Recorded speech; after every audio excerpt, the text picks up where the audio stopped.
Es cierto que a nivel universitario y de especialistas, la imagen de la Edad Media ha cambiado. No es lo que el Renacimiento, o más que el Renacimiento, el Iluminismo nos planteó, Edad Oscura. ¿Acaso en inglés no se dice Dark Ages, por lo menos a una etapa de la Edad Media? Todavía se sigue diciendo, los periodistas, y el oscurantismo medieval, y troglodita, que él usó hace un rato la palabra, el fanatismo, la ignorancia. Yo tengo muchos textos sobre historia de la medicina y la farmacia, y es clásico que empiecen así.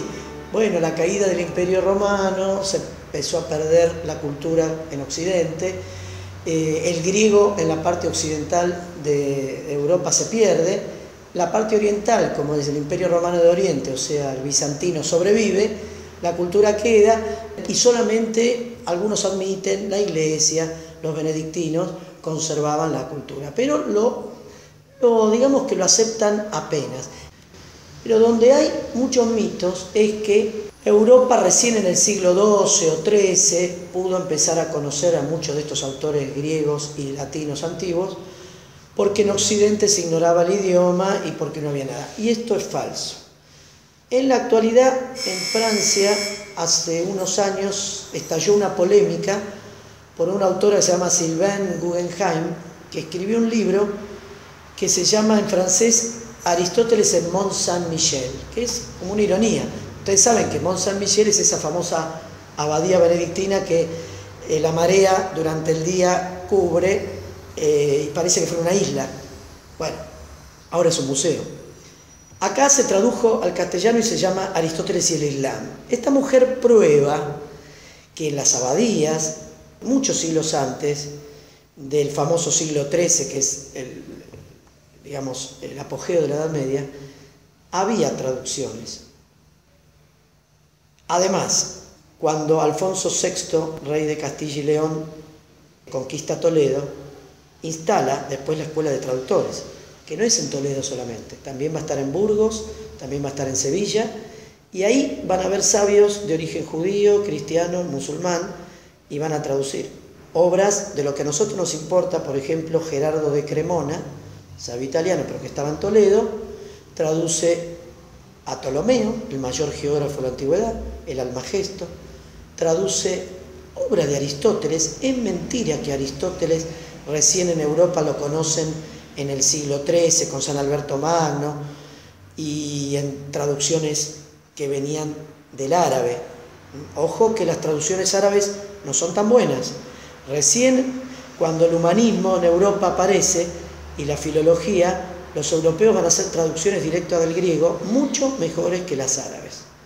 Porque lo que ocurría en muchos casos es que del original griego se pasaba, por ejemplo, en Oriente al siríaco. El siríaco es un dialecto del arameo. De ese siríaco se pasaba al hebreo, por ejemplo, en España, en la Escuela de Toledo, que estaba hablando del siglo XII, y al hebreo o al romance, que era el castellano primitivo, y recién de ahí al latín, que era la lengua de la cultura y obviamente de la fe. Entonces ustedes fíjense todos los pasajes que hay, y acuérdense lo que los italianos dicen, traduttore traditori. Cambio ya, en el Renacimiento los humanistas van a poder traducir directamente del griego, traducciones mucho más cuidadas y críticas. O sea, de lo que nos interesa a nosotros en el área biomédica, mucho más antigua, a fines del siglo VII, los benedictinos de Monte Cassino, no nos olvidemos que San Benito funda Monte Cassino en el año 529, ¿sí? Muy cerca del Golfo de Salerno, ¿sí? En el sur de Italia. Y también, más o menos para esa época, otro noble romano, que era Casiodoro, se retira y en su residencia en el sur de Italia de Vivarium, también una gran biblioteca, y también muchos de sus compañeros entran en el monacato. Entonces, ahí había una gran biblioteca. Monte Cassino, que es la cuna de la Orden de San Benito y que después se expande por toda Europa, va a tener mucha relación con una escuela médica, todavía no universidad, que se funda a fin del siglo VII y que es la escuela de Salerno, muy cerca de lo que es Nápoles. De hecho, la escuela de Salerno va a ser el germen en el siglo XIII de la futura Universidad de Nápoles, que la funda nada menos que el emperador Federico II Hohenstaufen, emperador del Sacro Imperio Romano Germánico, ¿sí? En plena Edad Media. Pero el germen es la escuela de Salerno. ¿Qué tiene de importancia Salerno? Muchísimo. Primero, si bien sus orígenes se remontan a los benedictinos, pronto va a haber laicos y va a haber mujeres.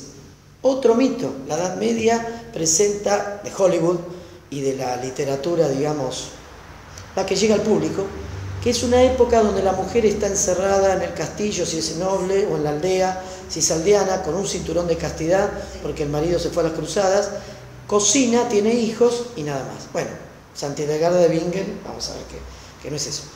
Pero que había médicas ginecólogas en la escuela de Salerno. Una de ellas es Trótula, o Trota, que ha sobrevivido su tratado. Es el primer tratado de enfermedades de mujeres desde la época del siglo II. De un médico Sorano de Éfeso, creo que era, que en tiempo del emperador Trajano, en Roma, había escrito esa obra. Había médicos laicos, varones y mujeres, de distintas religiones, y un personaje muy importante es un cristiano de Túnez, del norte de África, que evidentemente la situación en medio del mundo islámico se le hace imposible, emigra al sur de Italia y se conoció como Constantino el Africano. Constantino el Africano va a traducir muchísimas obras, no con mucha pericia, hay errores, fíjense, obras que estaban en árabe, originales griegos, al latín, porque la verdad que en la parte occidental de Europa, la que había sido el Imperio Romano de Occidente, el griego se había perdido. Salvo muy pocas personas, no se conocía. Por eso que las obras escritas en griego no se entendían. Santo Tomás de Aquino mismo no conocía el griego, ¿sí? Entonces, y estamos hablando del siglo XIII. Por eso que es importante estas obras de traducción. Constantino el Africano tradujo muchas obras relacionadas con plantas medicinales, con la higiene, la sanidad. Y otras obras que se le reconocen a la escuela de Salerno es el Antidotario, una recopilación de antídotos, y lo que se llama el régimen salernitano, donde hay muchas máximas sobre sanidad, algunas que a nosotros nos pueden parecer raras también, contradictorias con lo que ahora sabemos. Por ejemplo, ellos defendían que el aire de las ciudades era más puro, claro, esas ciudades, no estas, más puro, porque decían que en el campo había muchos excrementos de los animales, deyecciones, y ellos creían en las miasmas, que eran como vapores, de la época de Hipócrates venía eso, ¿no? Vapores de los cadáveres que estaban bajo tierra, eso emanaban y eso provocaba enfermedades. ¿Qué es lo que los antiguos, cómo explicaban cuando había muchos casos de una misma enfermedad? Si no había teoría del contagio, no se conocían los gérmenes, no había microscopio. El microscopio es un invento del siglo XVII. Estamos hablando de la antigüedad y del principio de la Edad Media. Y peor, de Hipócrates, siglo V a.C. ¿Cómo explicaban ellos cuando muchas personas se enfermaban de lo mismo? Los griegos, a los cuales debemos casi todo, tenían la palabra epidemia, epi por encima, demos, pueblo, algo que afectaba a todos a la vez. ¿Cómo lo explicaban? Gérmenes no podían verlos. Bueno, decían que algo manaba de la tierra, que eran restos de los cadáveres humanos, animales, restos de las plantas, y esos como vapores provocaban las enfermedades a todo el mundo. Bueno, esa teoría muchos siglos duró, como la teoría de los humores que Santa Hildegarda va a recibir. La teoría de los humores va a llegar hasta el siglo XIX prácticamente, y en el lenguaje diario nuestro sigue. Ustedes dirán, ¿qué son humores? Nada que ver con cómico, humores líquidos, los humores. Hipócrates, y antes de Hipócrates, hablaba de los 4 humores que forman el organismo, que a su vez están formados por los 4 elementos, tierra, aire, fuego y agua. ¿Cuáles son los 4 humores? La sangre, la bilis amarilla, bueno, esos 2 existen, la flema o pituita, que no es lo que entendemos ahora por flema, catarro. Era una mezcla de varias secreciones, bronquiales, esperma, orina, varias cosas de la flema. Y la bilis negra, que no existiría para nuestra ciencia. Pero fíjense ustedes, para los hipocráticos, y Santa Hildegarda es una hipocrática, como prácticamente los médicos judíos, musulmanes y cristianos durante siglos, establecían que la salud es el equilibrio entre los humores. Basta que alguno de estos humores se superponga a otros, un exceso, va a haber enfermedad. Entonces había que eliminar ese exceso. Después se agregó a esto la teoría de los temperamentos, las complexiones, que en la Edad Media tuvo mucho auge, que es que estos humores están relacionados con los temperamentos. La persona que tiene un predominio del humor sangre es de temperamento sanguíneo. Ahora diríamos alguien muy optimista, alegre. El que tiene predominio de bilis amarilla, bilis en griego es colé, ¿sí? Entonces vieron que en medicina hablamos del colédoco, colecistitis, todas esas palabras que tienen que ver con la vesícula y con el hígado. Es un colérico, el que tiene ira. El que tiene exceso de flema es un flemático. Ustedes habrán visto que a veces se dice que hay pueblos que son flemáticos. Los flemáticos. ¿Y cuáles serían los que tienen exceso de bilis negra? Bueno, miren, bilis negra, melané colé. ¿A qué le suena? Melancólico. Ahora diríamos un depresivo, pero en aquella época era un melancólico. El que tiene exceso de bilis negra. Fíjese, bueno, qué disparate, diríamos un médico de ahora, eso, ¿no? Bueno. Yo de chico escuchaba, una persona como en el fútbol, cuando dicen es un amargo. ¿Qué es un amargo? Y he escuchado también años, anda mal del hígado. Eso sobrevivió sin saber. Nosotros ya no aceptamos la teoría de los humores, pero quedó en el bagaje cultural de Occidente. Quedó. Seguimos hablando de un colérico, un melancólico, todo eso. Bueno, todo eso en Santa Hildegarda se va a ver también, ¿sí? Hoy quería comentarles, aparte de un poquito más sobre la ciencia de esa época, un poquito de esta introducción, ponernos en tema de que no es lo que se dice a nivel vulgar, aún en las enciclopedias de divulgación, que era todo superstición, que era todo atraso, que lo poco que había en Occidente se debía a los árabes. Sí, se le debía a los árabes muchas cosas, pero había muchas cosas propias. Y que había que esperar al fin de la Edad Media o al Renacimiento. Ustedes fíjense el propio nombre. ¿Qué quiere decir Edad Media? ¿Media entre qué? Estos fueron los italianos y los franceses que desde la Torre de Marfil despreciaban todo lo que no era lo de ellos. Ellos eran la razón, la luz. Suerte que no estaban en esta época por lo que iban a tener que pagar. Pero eran la luz, todo eso. ¿Y lo demás qué era? Ellos decían, la antigüedad grecorromana era una gloria. La arquitectura, los restos de Grecia y de Roma, una gloria. Después vinieron 1000 años donde no pasó nada, oscuridad. 1000 años. Del 500 al 1500, la Edad Media. ¿Media entre qué y qué? Entre la antigüedad y la época donde vivían ellos, que era otra maravilla. Sí, muchas cosas son maravillosas el Renacimiento, pero pongamos las cosas en su lugar. ¿Ustedes saben que fue el auge de la magia y de la astrología? Mientras que la Edad Media, ¿no? Todos los reyes y gobernantes ya del Renacimiento tenían su astrólogo en la corte. Matemático famoso, al que le debemos, creo que la resolución de ecuaciones de segundo y tercer grado. Yo no me acuerdo si es Cardano, italiano del siglo XVI. Oía voces.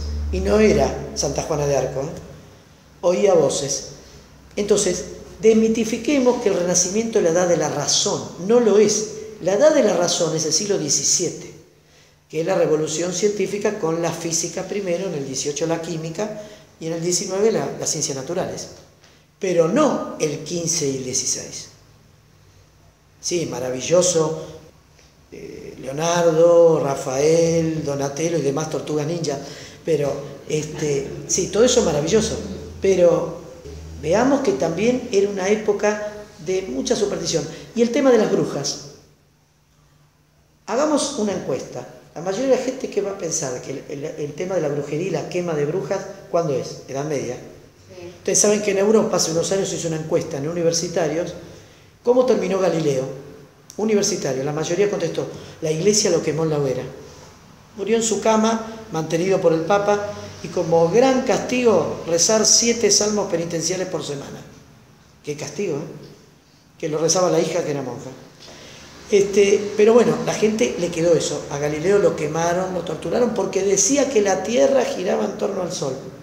Un siglo antes lo había hecho Copérnico. ¿Y qué era Copérnico? Un clérigo. Pero entre Copérnico y Galileo vino la Reforma Protestante. ¿Y qué decían los protestantes? De toda clase. Miren, la Iglesia Católica permite todo. Deja a Galileo, a Copérnico que nieguen las Sagradas Escrituras, porque ustedes saben que ellos son literalistas de las Sagradas Escrituras. ¿Cómo van a decir que la Tierra gira en torno al Sol? Eso niega el milagro de Josué, de que el Sol se detuvo. Bueno, los protestantes son terribles para eso. Entonces, la Iglesia quedaba como que era mano blanda con estos nuevos científicos. Lo único que le pidieron a Galileo es que no lo enseñe como algo probado, algo que era hipotético. No quiero meterme con Galileo, pero era eso en el fondo. Porque si con Copérnico no pasó nada y no se le había prohibido que enseñe la teoría heliocéntrica, o sea que el Sol es el centro, ¿por qué unos años después tanto problema? Ahora, ¿quién de las personas sabe que estaba prohibido Galileo y todo eso en el mundo protestante? ¿Quién lo sabe? Nadie. Nadie. Y bueno, y la quema de las brujas, que era lo que yo quería decir, es más que nada del siglo XVI, XVII, XVIII. Recuerden, y más del ámbito de Europa del Norte y de América del Norte. Todos conocen el tema de las brujas de Salem. ¿Dónde fue eso? Massachusetts, cerca de Boston, 1680 y pico, 90. No la Edad Media.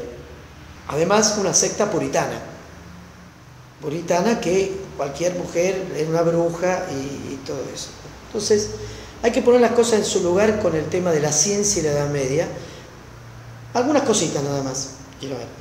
Fíjense, por ejemplo, en el 1100, antes de la Gran Revolución, pero acaba de reeditarse un libro norteamericano del año 1927 que se llama El Renacimiento del siglo XII. Siglo XII, no XIII como siempre pensamos, pero en el siglo XII empiezan las universidades. La universidad es una creación de la Iglesia. No mucha gente lo sabe.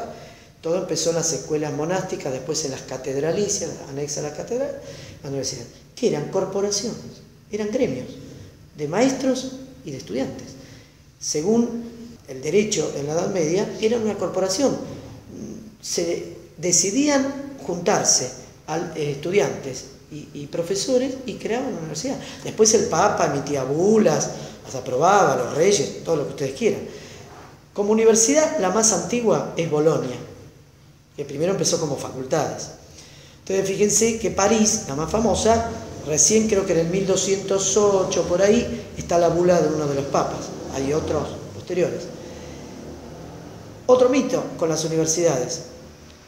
Todo el mundo dice la reforma universitaria en la Argentina en 1918, vino la autonomía, el gobierno tripartito, todo eso que los socialistas, los radicales se llenan la boca siempre. Bueno, el estatuto de la Universidad de París. París tenía 4 facultades: teología, derecho canónico, derecho civil, derecho era toda una, teología, los 2 derechos, medicina y artes liberales, que era el trivium y el quadrivium. O sea, artes liberales era como propedéutico, era como una introducción para otras, diríamos, carreras más complejas. Trivium y el quadrivium venía ya del fin de la antigüedad. Ustedes saben que el trivium es gramática, retórica y dialéctica, y el quadrivium es geometría, aritmética, astronomía y música. Esas 7 artes liberales, uno, por ejemplo, si quería hacer medicina, tenía que pasar por eso. Eso no hay duda. Bueno, muy bien, es el trivium y el quadrivium. En París existía la autonomía y el privilegio de apelar al Papa. La autoridad civil no podía meterse. Y había derecho de huelga. Yo a veces le digo a los alumnos en Buenos Aires, derecho de huelga de los profesores. Estamos cansados de ver eso. No, derecho de huelga de los alumnos. En la universidad moderna, con la democracia, ¿los alumnos tienen derecho de huelga? Bueno, en la época represiva de la Edad Media, sí. Monopolio del otorgamiento de títulos. La licencia para enseñar, el doctorado, todos los grados que había. París es la más estudiada, pero ustedes saben que Oxford, por ejemplo, en Inglaterra, los franciscanos desarrollaron mucho el cálculo. Y Leonardo, en pleno Renacimiento, desconocía la obra matemática de los franciscanos de Oxford. Por lo tanto, Leonardo, que es un genio, nadie lo va a dudar, pero que muchas cosas no las llevó a cabo. Era más imaginativo de lo que concretaba. Eso también hay que ponerlo en su lugar. Entonces, él en matemática no tenía muchos fundamentos. Y eso también conspiró contra su obra. Pero no se dice, porque ustedes saben que mucha gente tiene buena prensa siempre. Haga lo que haga, tiene buena prensa. Y otros tienen mala prensa. Haga lo que hagan también. ¿Sí? Entonces, fíjense, San Isidoro de Sevilla, siglo VI, en España, visigodo, escribe la enciclopedia que se usó en la Edad Media durante siglos, las etimologías, donde él explica todo lo que había hasta esa época en varios volúmenes. Está editado en castellano y todo. La etimología de San Isidoro de Sevilla se usó, pero fíjense, hacia el 1200 ya se conocía Euclides en la geometría, Ptolomeo, Galeno, Hipócrates, Aristóteles, la alquimia griega y la árabe, sin necesidad de que todo venga a través de los árabes. Fíjense, en el año 1120, una obra se llama Liber Florius, compilado por el canónigo Lamberto, poseemos el original ilustrado preservado en Gante. Tiene ciencia, historia, teología, por ejemplo, los ríos del paraíso, que en la Edad Media interesaba todo eso. En la Edad Media se escribían libros de zoología que no tienen nada que ver con los de ahora, que se llaman bestiarios. Uno dice, bueno, pero eso es muy pueril. No les interesaba hacer la anatomía de un animal como nos interesa ahora, pero por ejemplo relacionar con las virtudes. Lo mismo con las plantas pasaba eso. Por ejemplo, ustedes habrán visto en el himno de Santo Tomás de Aquino, Adoro te devote, que en un momento a Cristo, Santo Tomás lo llama Pío Pelícano. Y uno dice, pelícano a Cristo, ¿de dónde viene eso? En la Edad Media se creía que el pelícano con su propia sangre alimentaba a su cría. Y ustedes saben que también pensaban, o sea, permanentemente la Edad Media cristiana relacionaba con la fe, todo. Si hacía la descripción de una planta, un animal, quería sacar una moraleja, diríamos ahora. Quería sacar una instrucción. Por ejemplo, el león. Se creía que el león, la cría del león nace muerta. Y el león, con su aliento, le da la vida. ¿Cuándo? Al tercer día. ¿Qué les parece? Al tercer día. Claro, lo ve un zoólogo moderno, materialista, positivista, y se ríe de todo eso. Lo que hay que hacerle entender que los objetivos de las personas cambian con los tiempos. En esa época por ahí no le interesaba saber cuánto medía el canino del león, ni si él era de hidroxiapatita. Yo, porque soy bioquímico, digo esas palabras, pero por eso nada más. O no, no les interesaba eso, les interesaba otras cosas. Entonces no hay que negarlo eso. Pero ¿por qué lo digo esto? Porque en muchos tiempos pasó eso, y sin embargo, la historiografía, los documentales del Discovery Channel, o del History Channel, o alguno de esos otros, siempre lo toman con el mundo cristiano. ¿Sí? Si en otros pueblos hicieron lo mismo, quema de bibliotecas.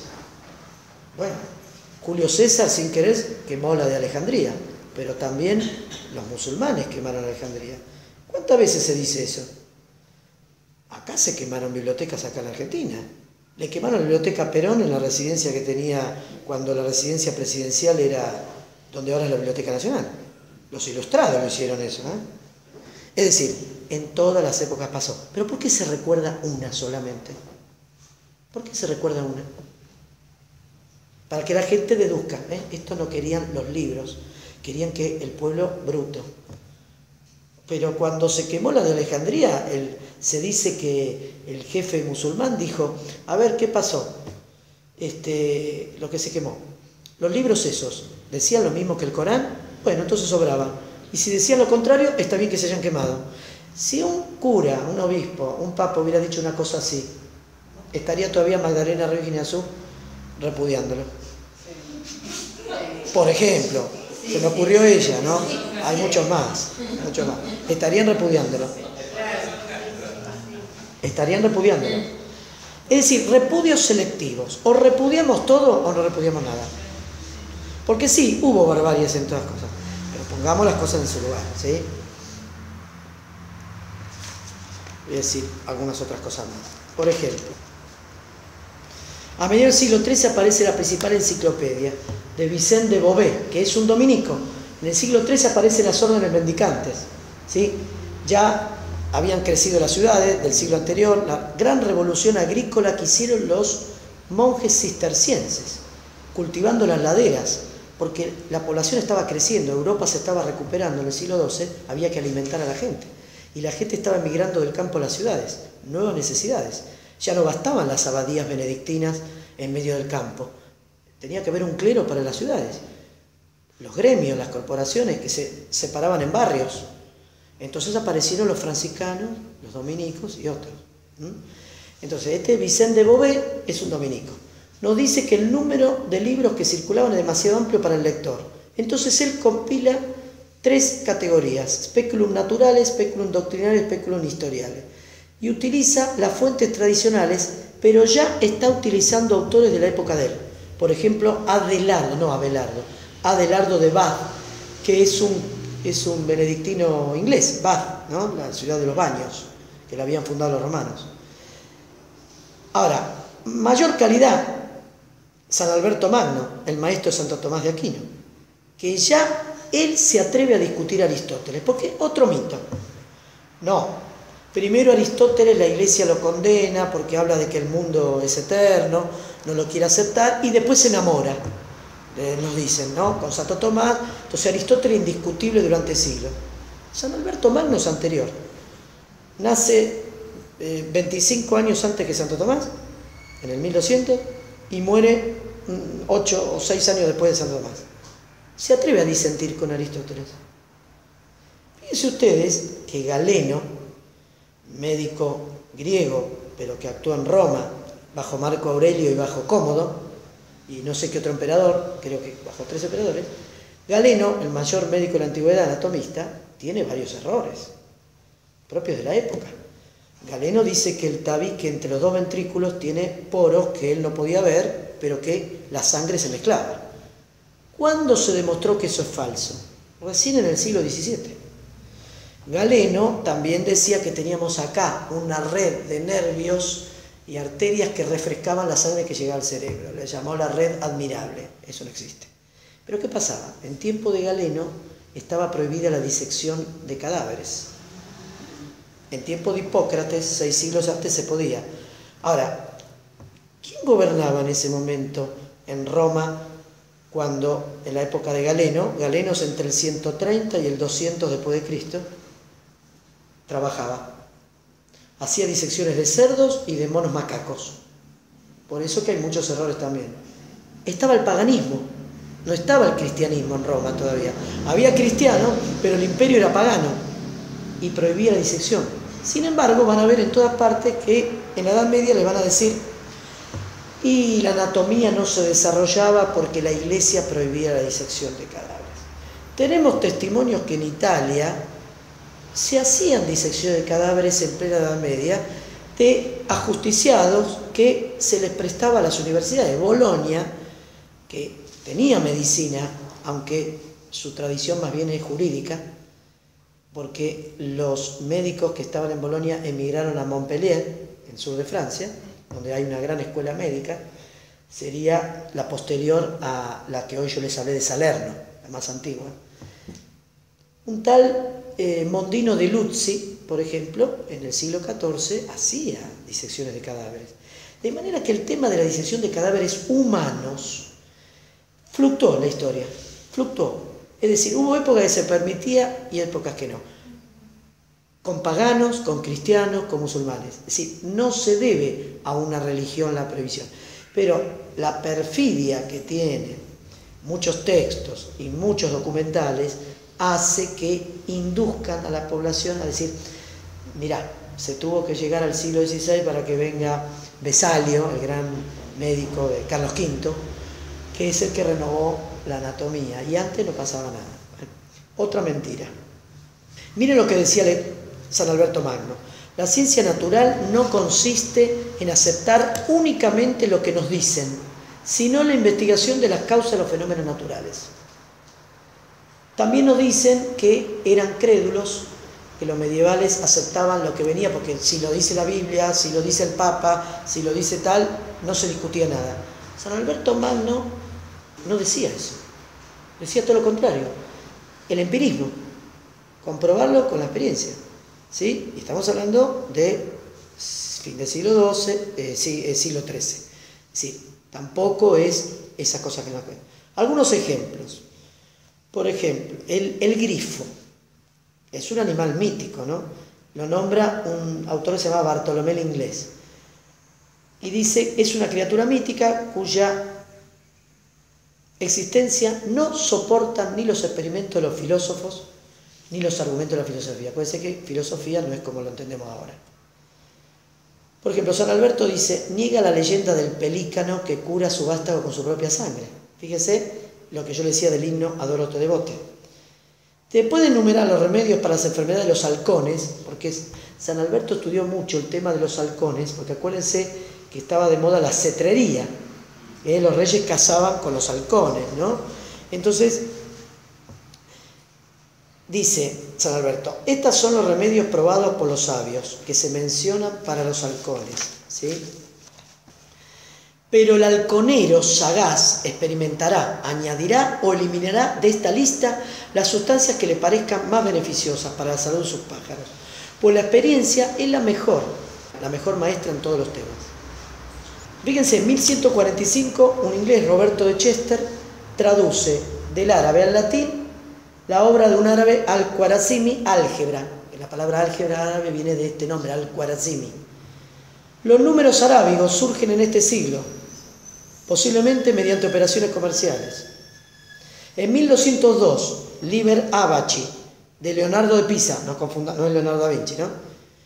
Y otros tratados que aportaron soluciones para ecuaciones de segundo y tercer grado, antes de lo que yo nombré hoy, Cardano y Tartaglia, que son del siglo XVI.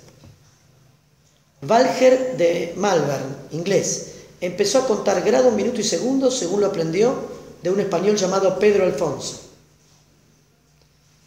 Bueno, se recibe Aristóteles antes del 1200, ya se traduce la física de Aristóteles. Acuérdense que física no es como lo que entendemos ahora, abarca la ciencia natural, etc. La meteorología ya en 1162 estaba, ¿sí? Una recopilación del siglo XIII de técnica, ya no tanto de ciencia. Roger Bacon es el padre del empirismo moderno. Era un fraile franciscano inglés. No confundamos con el Bacon protestante, que ya es del siglo XVI. Este Roger Bacon publica por primera vez en Europa la fórmula de la pólvora, por ejemplo. En 1269, Pierre Pellerin aparece en una obra de él una brújula con escala de referencia dividida en 360 grados. Hay que esperar a Colón. 1275, se crea la rueda de escape, que constituye la base del funcionamiento de los relojes. Y en esta época aparecen las lentes también. Se fabrican en 1286 anteojos con lentes convergentes para la presbicia. En 1291 se fabrica en Venecia el primer espejo de vidrio. Bueno, hay muchísimas cosas más de eso. Pero quisiera ir a Hildegard, ¿sí? Que vamos un poquito a algo de la biografía. Cristian escribió el otro día en el aviso para la charla de hoy. Vamos a decir algunas cositas, ¿no? Vivió en una época muy revuelta, marcada por la querella de las investiduras y las primeras cruzadas. Ella nació en 1098, a fin del siglo XI, en Bermersheim, cerca de Gals, en el Hesse, en la Renania, en la parte que ahora, después de la Reforma, Alemania divide en dos, la parte más católica de Alemania, ¿no? En la Renania. En una familia de la nobleza, si bien no la nobleza superior, eran varones, y ya a la edad de 8 años se la confió a una comunidad femenina. Era la 10ª hija y, como acostumbraban las familias piadosas, se la ofreció a Dios como diezmo, ¿no? La comunidad donde a ella la entregaron dependía del monasterio benedictino de Disibodenberg. En 1148 ella ya se aparta de esta comunidad para fundar un monasterio en el convento de Ruppersberg, cerca de Bingen. Por eso la llamamos Hildegarda de Bingen, o en alemán von Bingen. Hay que resaltar que siempre luchó por la independencia de este monasterio, y para ello se valió del apoyo del arzobispo de Maguncia y nada menos que de Federico I Barbarroja, el emperador del Sacro Imperio Romano Germánico desde 1152. Federico Barbarroja también lo hacen pasar como casi un ateo, como que era tan amigo de los musulmanes que ya no creían en el cristianismo. Es mentira eso también, y tenía muy buenas relaciones con Santa Hildegarda, lo mismo que San Bernardo de Claraval. Además de abadesa, Hildegarda se convierte rápidamente en un personaje público. Luego de una enfermedad muy larga comienza a escribir y dictar sus visiones tras haber consultado con el abad del monasterio. El mismo San Bernardo de Claraval, a quien le pidió consejo, la estimuló a seguir su misión. Asimismo, la intervención de este gran reformador de San Bernardo en el Sínodo de Treveris, en 1147, al que asistió el Papa Eugenio III, permitió que se publicara todo lo que el Espíritu Santo le había comunicado. Yo no me voy a meter en ese tema porque no me siento capaz, pero ustedes saben que Santa Hildegarda era una visionaria. Las obras se están traduciendo al castellano, lo mismo que el gregoriano que ella compuso, si no me equivoco, son las partituras de gregorianos más antiguos que se conservan, ¿sí? Acá en la Argentina realmente la persona que más ha hecho por ella, lamentablemente fallecida de cáncer de lengua en el 2015, es la profesora Grabowski, de la UCA. Ella ya en el 2003 empezó a hacer simposios donde venía gente de todo el mundo y hizo varios y empezó a traducir, por ejemplo, el Esquivias, que es Conoce tus caminos. En Europa también se traducen, hay muchas obras de ella ya traducidas. Lamentablemente esta persona desapareció, ella hizo mucho acá en la Argentina para conocerla. Yo que tengo algunas fotocopias que después se las van a repartir. Por ejemplo, en uno de estos simposios de la UCA, una de las personas que participó habló de los dulces para la inteligencia, ¿no?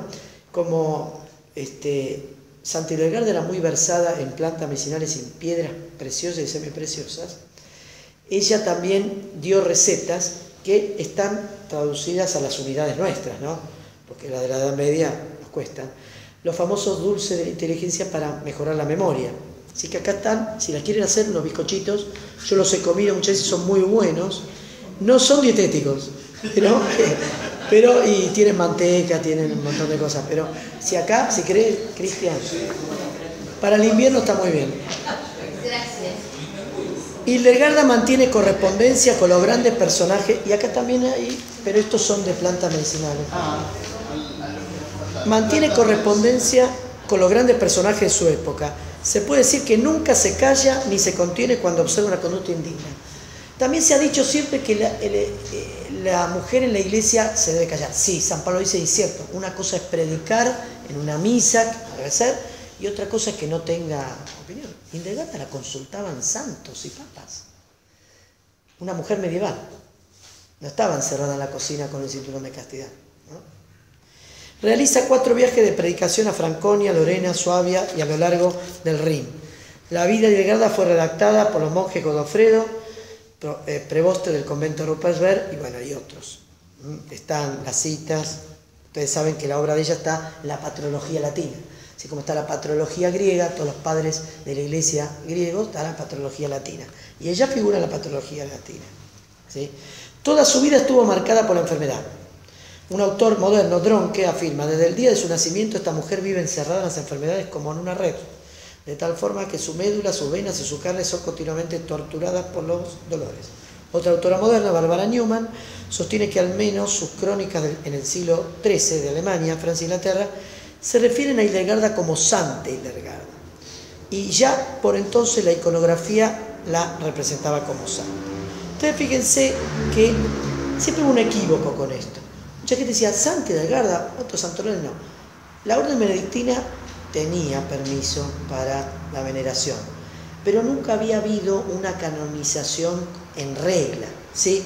Por ejemplo, fíjense ustedes, en el siglo XIV, en la Crónica de Mujeres Santas, los pontífices Clemente V y Juan XXII ordenaron comisiones para estudiar la vida, virtudes y milagros. En 1317, Juan XXII declara que nada obsta para su canonización, pero no la hizo. ¿Sí? Pero concedió indulgencias a quienes visitaran su tumba, dio permiso para su culto solemne y público el 17 de septiembre de 1324, que es la fiesta litúrgica actual. Ahora, la canonización en regla es la del 10 de mayo del 2012 de Benedicto XVI, y el 7 de octubre, fíjense, 7 de octubre, ¿qué es 7 de octubre? Es la batalla de Lepanto, es Nuestra Señora de la Victoria, ¿sí? 7 de octubre de ese mismo año la proclama doctora de la Iglesia, ¿sí?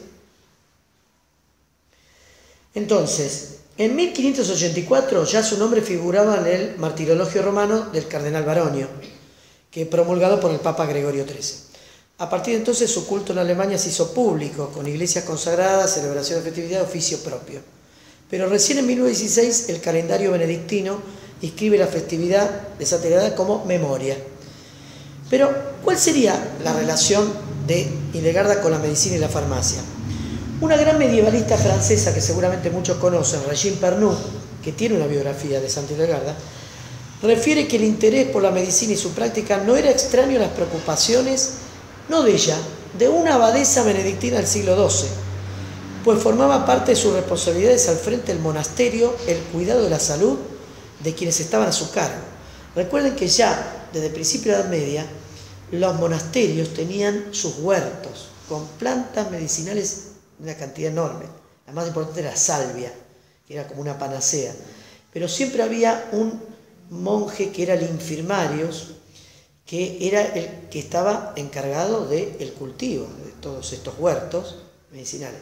Por supuesto también estaba hasta cierto momento en la Edad Media que se le prohíbe manipular sangre, porque ya las profesiones estaban divididas, entonces a los clérigos que ya no hagan cirugía ni nada, pero se quedaron con la parte herbolaria, eso sí. Pero estamos hablando de mucho antes de esta separación de las profesiones, ¿no? Su obra representa aspectos característicos de las ciencias naturales. La medicina psicosomática no es un invento moderno. Santa Hildegarda constantemente analizaba el temperamento de la persona, los vicios, las virtudes, y recién ahí establecía una terapéutica. No es como ahora la medicina alopática, que es el tratamiento estándar. Tenemos gripe, a todos nos tratan igual, y somos distintos. En esa época era inconcebible una cosa así. Hildegarda buscó permanentemente establecer relaciones entre lo producido por la naturaleza y los seres humanos, cuyo equilibrio y salud importaba en primer lugar. Hipócrates. En el mundo anglosajón, inclusive, actualmente se habla de medicina holística, completo, ¿no? Para referirse a su obra. Hildegarda, por eso que lamentablemente la New Age, que todo lo que toca lo convierte en puntos suspensivos, no en oro, justamente, la New Age también la manipula. Pero ¿qué podemos hacer? ¿Acaso no hay grupos de rock que usan canto gregoriano? Enigma, ¿se acuerdan? Bueno, la nueva era descubrió que ella habla de las piedras preciosas y de las plantas, entonces también, y porque es una mujer, el feminismo. Pero bueno, ¿qué vamos a hacer? ¿Vamos a negar a Santa Hildegarda? Como hay otros que niegan a Tolkien, porque en internet hay páginas donde los buenos del Señor de los Anillos son malos y Sauron es bueno. Entonces hay algunos católicos que se equivocan un poco en eso, dicen no, induce al paganismo a los chicos. Y estoy hablando de sacerdotes conservadores y tradicionalistas, a los que quiero, porque también en eso pueden equivocarse, ¿no? Porque creo que nadie se hizo pagano con Tolkien, que era un hombre muy católico y que allá, lean las cartas del año 65 criticando la reforma litúrgica, la misa en vernáculo y muchas cosas más. Tolkien, 1965. No era un neopagano. Pero bueno, cualquiera puede manipular cualquier cosa y hacer decir cualquier cosa, ¿sí? Entonces, Hildegarda describe plantas, animales, minerales, deteniéndose las cualidades que poseen y sus propiedades curativas. Sostiene que en el uso del elemento en el que se halle la cualidad faltante a la persona enferma, restablecerá el equilibrio perdido y volverá a salud. Fíjense que, además de los 4 elementos, los 4 humores, se habla de las cualidades en la antigüedad, en la Edad Media. Lo frío, lo caliente, lo seco, lo húmedo. Se combinaban. Había remedios fríos, remedios secos, entonces había que el remedio compensar lo que le estaba faltando a la persona. Nosotros esas cosas nos parecen raras. Fíjense, Hildegarda se manifiesta conocedora de la interacción entre ambos y no separa los estados de ánimo de los males del cuerpo. Por ejemplo, es revelador el caso de la nuez moscada. En un libro de ella, un libro con un nombre muy complejo, dice: la nuez moscada tiene gran calor y un buen equilibrio de sus poderes. Si una persona come nuez moscada, se le abre el corazón, purifica su percepción y mejora su ánimo. Y dice, da una receta.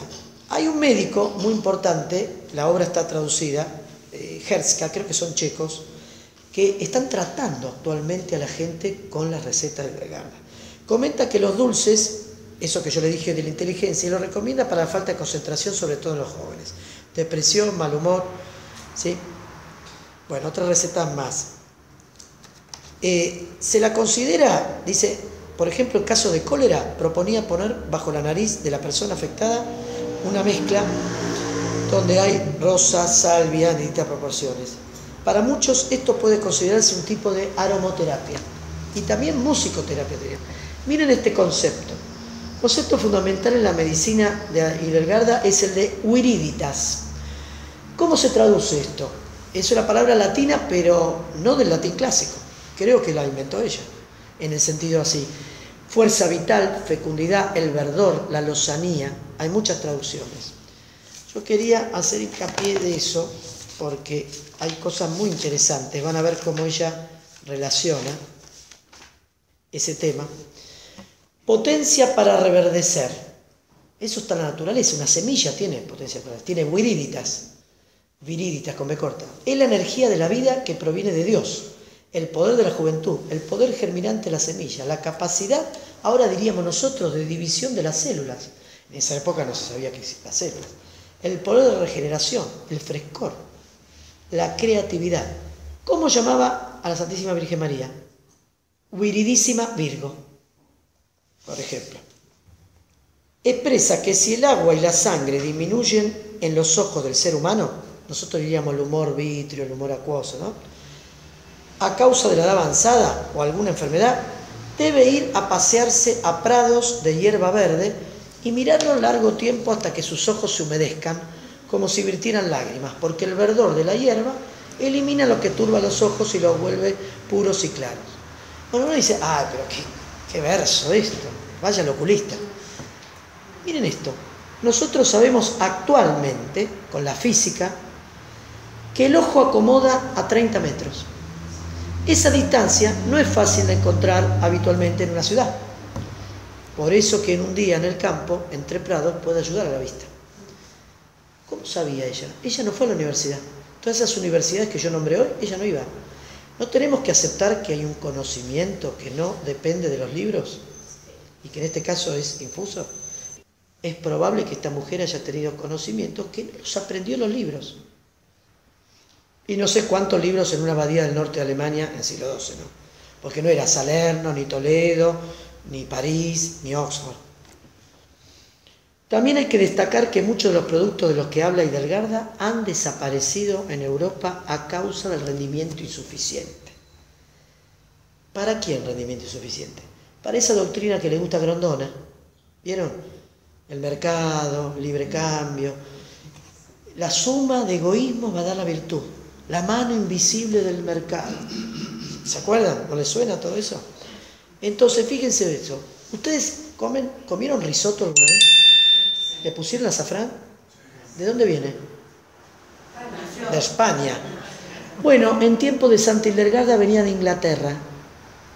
¿Qué pasó con la técnica, la genética, con la agricultura de ahora? ¿Qué pasó? Bueno, el azafrán se cultivaba inclusive tan al norte como Inglaterra. ¿Dónde hay ahora? En España, nada más. El cultivo de cannabis sativa. ¿Les suena, no? Sí, hay una revista infame que se llama THC en los kioscos. Cannabis sativa es cáñamo indiano, mal llamada marihuana, porque marihuana no es la planta, es la resina que se obtiene de las flores femeninas de la planta. La gente la llama la planta marihuana, pero no se llama marihuana. El nombre científico es cannabis sativa. Tiene varias variedades. Se ha abandonado en casi todas partes. ¿Cuál variedad no se abandonó? La variedad índica. ¿Se imaginan por qué? Esa es la que no se abandonó, porque es donde se extrae la marihuana. Ahora, desde el neolítico se sabe que las fibras del cáñamo, primero la fibra textil, bueno, toda esa variedad del cáñamo ya no, pero la otra sí. No debemos olvidar que esta planta podría proporcionar un papel de gran calidad y no se necesitaría talar bosques para que no se enoje Greenpeace y otros más, ¿se dan cuenta? Hildegard parece llevarnos en un paseo por las reservas ingentes de la naturaleza y enseñarnos a encontrar en ella lo que se escapa en un primer momento a nuestros sentidos, ¿sí? Una de las obras más médicas de ella es Causa et Curae, ¿no? Describe la creación del cosmos y la armonía de sus componentes. Da una aplicación del ser humano como microcosmos. Esto ya los filósofos griegos lo tenían. El ser humano recapitula en chiquito el universo. Ya no recuerdo cuál, tal vez alguno de ustedes se acuerde, cuál de los griegos dijo el hombre es un microcosmos, ¿no? Ahora los científicos modernos dicen, en realidad estamos en el intermedio entre las galaxias y el átomo. Entonces estos antiguos, sin saber nada de eso, tenían razón también. Al decirnos microcosmos, no sé si fueron los atomistas, Leucipo, Demócrito, alguno de esos creo que fue, que somos un microcosmos. Y cosmos en griego quiere decir orden, lo contrario de caos. ¿De qué habla ahí? De la fisiología y la patología humorales, las 4 calidades, caliente, frío, seco y húmedo, la correspondencia entre elementos, humores y cualidades. Por ejemplo, algunos casos les voy a decir. El elemento fuego, ¿qué cualidad tiene? Caliente y seco. ¿Qué humor está relacionado con el fuego? La bilis amarilla. ¿Qué órgano? El hígado. Bueno, el hígado es el que fabrica la bilis. Se acumula en la vesícula, pero es el hígado el que lo fabrica. Temperamento, colérico. ¿Qué estación del año está relacionada? El verano. Porque para los hipocráticos, y Santa Hildegard era una hipocrática medieval, las estaciones tienen que ver. Un ejemplo concreto, el Sol. Dice, está situado en el centro del firmamento. ¿Cómo? ¿No era en la Edad Media que la Tierra estaba dentro? Nos decían. Bueno, ella está diciendo que el Sol está en el centro del firmamento. ¿Quién se lo dijo? ¿Galileo? No, vivió varios siglos antes. ¿Qué indican las estrellas? Hildegard dice, no descubren pensamientos ni eventos futuros. Esto para los astrólogos. ¿Había astrología en la media? Sí que había, pero se la ponía en su lugar. Se podía decir que la luna influye en las mareas, todo eso, pero no que estamos dirigidos por los planetas. No eran deterministas. Yo le diría a muchos astrólogos de ahora, antes de 1930 no se conocía el planeta Plutón. Bueno, ahora ya no es planeta. Ahora dicen que es planetoide, no sé qué es, pero ya no lo consideran planeta. Antes de 1930, ¿no influía sobre nosotros Plutón?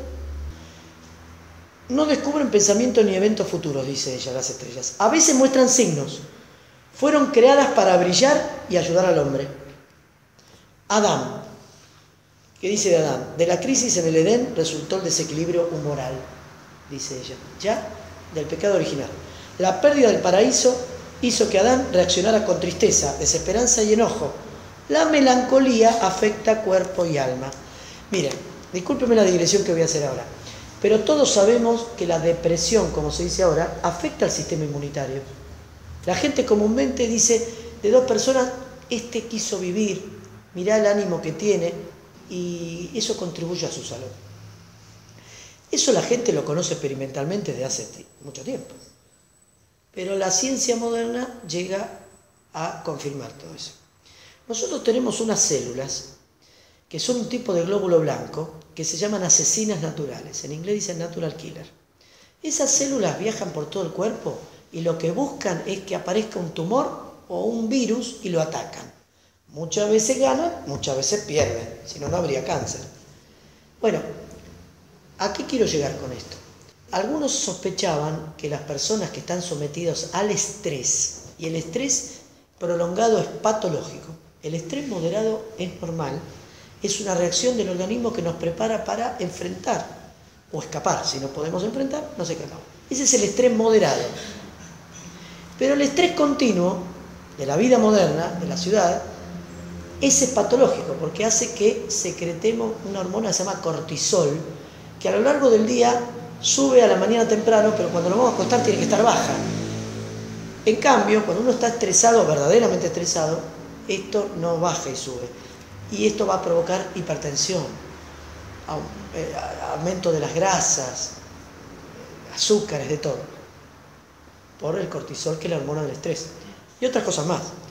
Entonces muchos querían comprobar si la persona sometida a un estrés verdadero, continuo, tenía menos células NK, esas que yo dije hace un rato, asesinas naturales.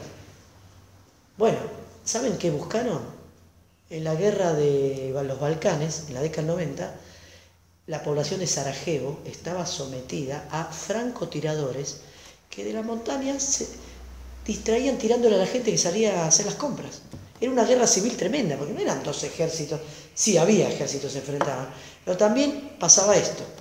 Entonces, como buen experimento científico, uno siempre tiene que compararlo con un grupo no sometido al factor que yo quiero estudiar. El factor que yo quiero estudiar es si la guerra, en este caso, influye en la población y va a tener menos defensas. Dicho y hecho. Compararon la población de Sarajevo con una no sometida a este estrés y la población de Sarajevo tenía menos células NK. Bueno, toda esta gente de la antigüedad y la Edad Media no sabía nada de eso. No sabía ni que existían las células. ¿Y cómo llevaba a conclusiones valederas actualmente? Sin química, sin física, estoy tirando tierra, sin nada de esas cosas. La observación, sí, pero la observación no explica todo. Tiene que haber otro conocimiento, que viene de otro lado. Insomnio. Es frecuente que las personas permanezcan despiertas sin poder dormir, porque sus mentes están ocupadas con pensamientos contradictorios o llenas de júbilo. A veces cuando uno está muy contento tampoco se duerme. Cuando hay tristeza, miedo o enojo, la sangre se alborota, dice ella. En régimen sanitatis, la digestión, llamada evacuación. De la comida y bebida ingerida se producen residuos que descienden hasta el abdomen bajo. Se convierten en putridez y son expulsados. Similar a cuando uno oprime uvas, junta el vino en un recipiente y los residuos, las cáscaras de las frutas, son desechados. Es medio escatológico esto, pero fíjense que todavía hay gente que cree que la materia fecal es lo sólido que uno come, mientras que la orina es el líquido que uno bebe. Hay gente que cree eso todavía.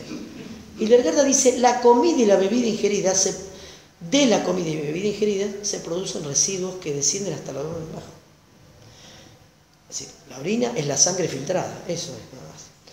Obesidad. Si los hombres consumen carne u otros alimentos ricos en grasas, bueno, las grasas químicamente en esa época no se sabía qué era, sabía que existía algo que era la grasa, incurrirán más en la enfermedad que en la salud. Esto ocurre porque los alimentos excesivamente grasos, por su humedad escurridiza. Cuando dos personas son distintas, ¿cómo decimos que son? ¿Son como el agua? Y acá dice que los alimentos excesivamente grasos, su humedad escurridiza. Y claro, los lípidos rechazan al agua, son hidrofóbicos. No pueden permanecer en el estómago, por lo tanto deben comerse alimentos moderadamente grasos para poder tener una buena digestión. Estudio de la orina. Para determinar salud o enfermedad, la orina del paciente debe ser recolectada al despertar. ¿Algunos hizo un análisis? ¿Qué le dicen? ¿Traigan la de la tarde? Primera de la mañana. Y depende del color, el estado del paciente. Otro libro de ella relacionado con esto es la física, con pH, ¿no? La mayor parte de las plantas usadas se preparan mediante decocción en vino. Ustedes saben que los solventes que tenían en esa época eran el vino y la cerveza, sobre todo en el norte de Europa. La decocción es como una infusión, ¿vieron? Con el agua casi a ebullición, pero de partes duras de la planta. Ustedes hacen una infusión de una hoja, el té, pero hacen una decocción de una corteza, que es más dura, entonces hay que hervirla más tiempo. Y usan vino. El vino extrae, como tiene alcohol, extrae ciertos principios. Recomienda el uso de cataplasmas plantas calentadas envueltas en lino que se colocan sobre la parte enferma o sobre la cabeza. Al hablar de los carnívoros, anota que su carne, los animales carnívoros, ¿no? Ella dice que su carne no es apta para los hombres. Bueno, nosotros leones no comemos. Así como tampoco debe consumirse la carne de perro. ¿Y esto por qué? ¿Los chinos? Dice, ella dice, ya que el hígado y las entrañas de este animal son venenosos, dice ella. Bueno, yo le digo, no se sabe cómo llegó a esta conclusión, pero actualmente está comprobado que comer hígado de perro lleva a una hipervitaminosis A. Las vitaminas son necesarias, pero, como dirían los griegos, en su justa medida. El exceso es peligroso, y el defecto también. Sobre todo las vitaminas solubles en grasas, la A. Entonces fíjense que la hipervitaminosis A es grave, y la hipovitaminosis A se dieron cuenta recién en la Segunda Guerra Mundial, los pilotos, tanto de los aliados como del eje, que de noche tenían problemas de visión cuando iban a bombardear. Y claro, empecé a decir, ¿pero por qué a tantos les pasa esto? Era el déficit de vitamina A. Pero estoy hablando de la década del 40 del siglo XX. Bueno, por ejemplo, no caen las exageraciones, típicas de la medicina moderna, o de nosotros cuando nos automedicamos. No prescribe ni dietas vegetarianas estrictas, eso para los señores veganos, que ahora están de moda, ni las dietas crudívoras. ¿Oyeron hablar de una nueva locura que se llama la dieta paleolítica? ¿Por qué? ¿No lo oyeron? Mejor. Porque ahora están diciendo que hay que comer como el hombre prehistórico, pero lo idealizan. Creen que el hombre prehistórico comía sano. No tienen testimonio, es un invento eso. Es un invento eso de que el hombre comía sano. Entonces, están con que hay que comer todo crudo. Bueno, ella ¿qué decía? Ni el vegetariano estricta, ni las dietas crudívoras, ni prohíbe la bebida alcohólica. Una alemana que prohíbe la bebida alcohólica ya no sería santa. El vino y la cerveza, dice, tienen un valor dietético importante como remedios y como bebida. Bueno, pero moderadamente, ¿eh? Imagínense que yo esto, si lo digo a un alumno, lo tengo que aclarar. Los que tienen 20 años ya se agarran de eso. Lo que para la santa es importante es el efecto sutil que un alimento o bebida puede ejercer sobre el estado de ánimo de la persona. Si le vuelve feliz o triste o tiene alguna influencia psíquica adversa. Hildegard dispone de muchos tratamientos para la eliminación de toxinas y la limpieza del cuerpo a través de la piel por medio de baños, saunas, compresas o frotamientos con distintas preparaciones. También prescribía la sangría. La sangría llegó hasta el siglo XIX y ahora parece que vuelve. Durante mucho tiempo usaron unos anélidos que se llaman sanguijuelas. Muchas civilizaciones lo han hecho. Muchas civilizaciones. Creo que en Alemania actualmente vuelve a las farmacias las sanguijuelas. Existen estudios actuales que muestran que esta técnica, la sangría fue muy criticada en una época, porque claro, en una época decían que usaba la sangría para eliminar exceso de sangre. Entonces les parecía que, bueno, habían épocas donde se exageraba con esto, ¿no?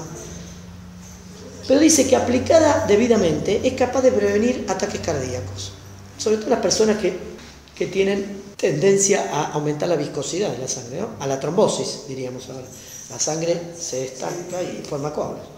Hasta recomienda el examen de la sangre extraída para obtener información para pronosticar la evolución de la enfermedad. Se puede decir que es una hipocrática cristiana ella. Y hace suya la máxima de Hipócrates: averiguar el pasado, anamnesis en griego, todavía la usamos la palabra, reconocer el presente, diagnosis, prevenir el futuro, prognosis.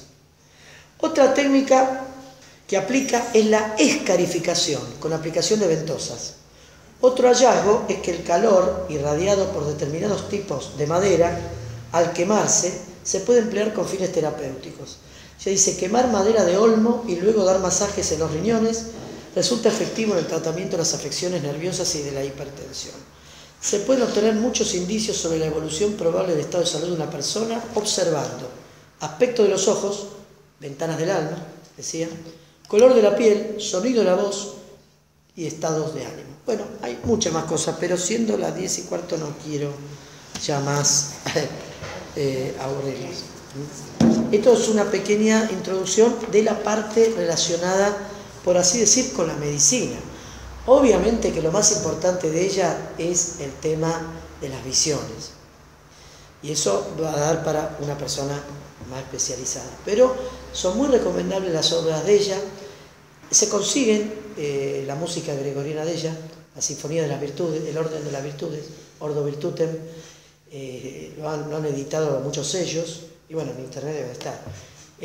Yo creo que hay que estudiarla porque es polifacética. Es polifacética, hizo de todo. Hizo de todo. Porque aparte tenía que gobernar una abadía.